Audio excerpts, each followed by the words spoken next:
آمن الرسول بما أنزل إليه من ربه والمؤمنون كل آمن بالله وملائكته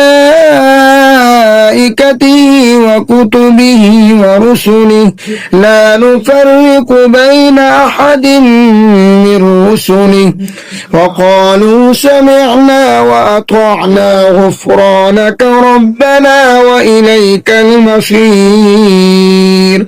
لا يكلف الله نفسا إلا وسعها لها ما كسبت وعليها ما اكتسبت ربنا لا تؤاخذنا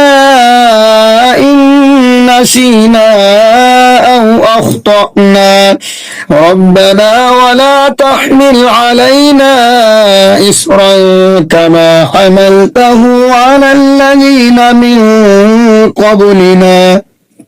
ربنا ولا تحملنا ما لا طاقة لنا به واعف عنا واغفر لنا وارحمنا